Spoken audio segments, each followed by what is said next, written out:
Dans la vidéo d'aujourd'hui, je vais vous donner une petite mise à jour sur le nouveau produit que j'ai mis en vente sur Amazon Canada. Puis aussi, je vais répondre à plusieurs questions qui m'ont été posées sur Instagram.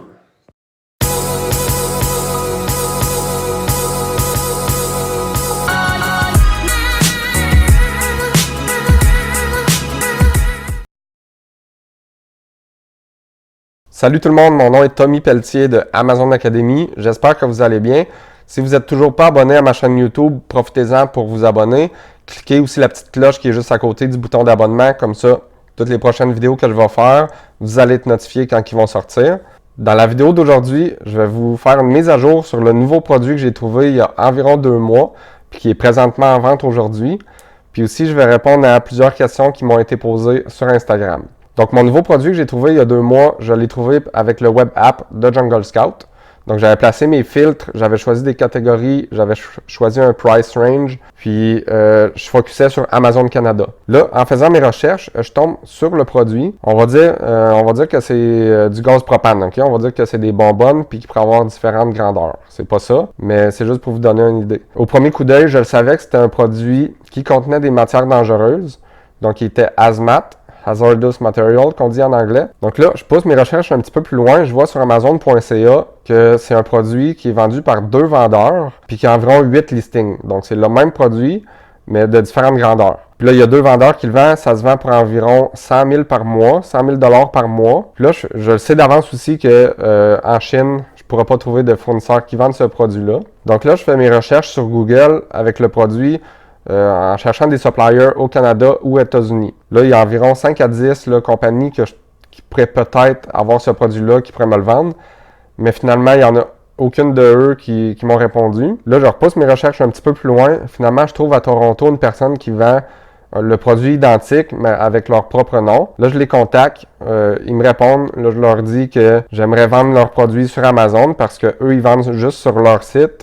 Puis en magasin. Là, je leur dis, c'est ça, que je voudrais faire un partenariat, que je voudrais acheter leurs produits, mais avec un prix beaucoup plus bas, puis que j'allais les revendre sur Amazon. Là, après ça, on trouve une entente. Là, finalement, ils m'en vendent une certaine quantité, que moi, après ça, j'ai envoyé à Amazon. C'est comme ça que j'ai commencé à faire les ventes. Là, pendant que je vendais ce produit-là, je continuais quand même mes recherches pour vraiment aller trouver quelqu'un qui fabriquerait le produit.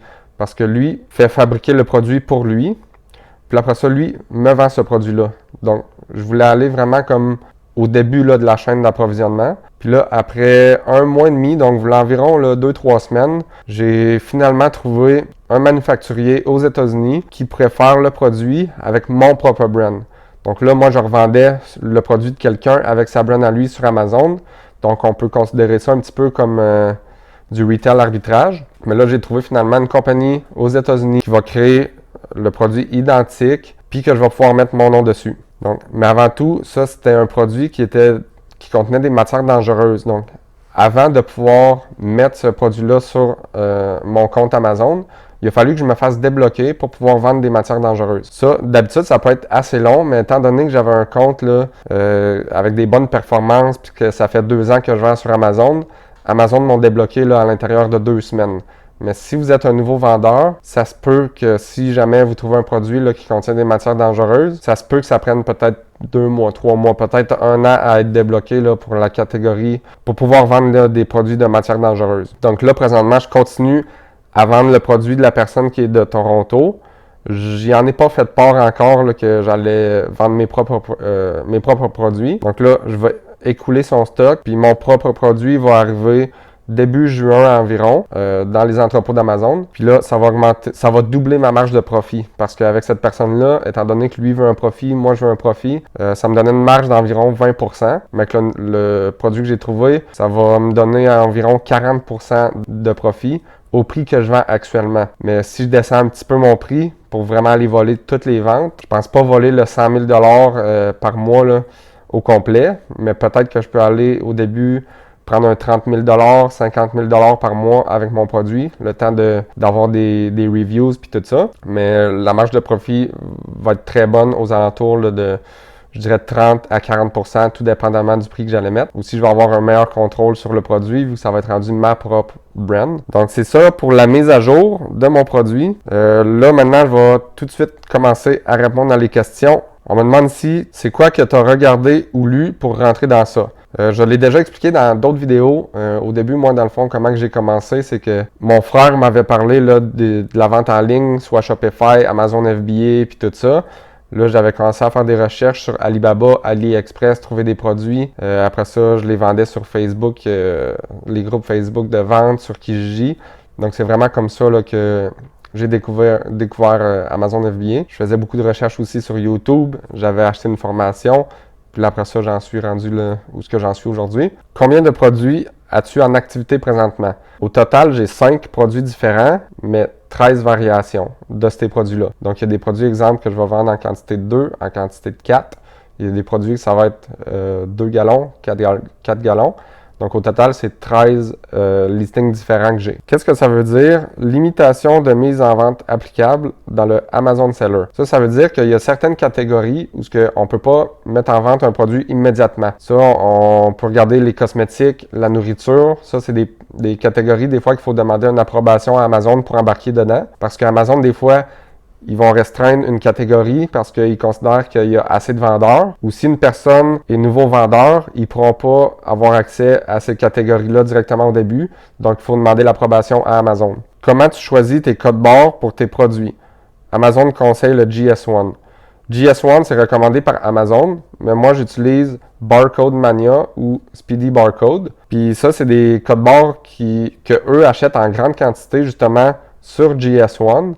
Donc, j'ai jamais eu de problème avec ça. C'est sûr qu'Amazon considère que GS1, c'est la place à les acheter directement. Mais les codes barres que j'achète viennent ultimement de GS1. Puis, j'ai jamais eu de problème avec ça.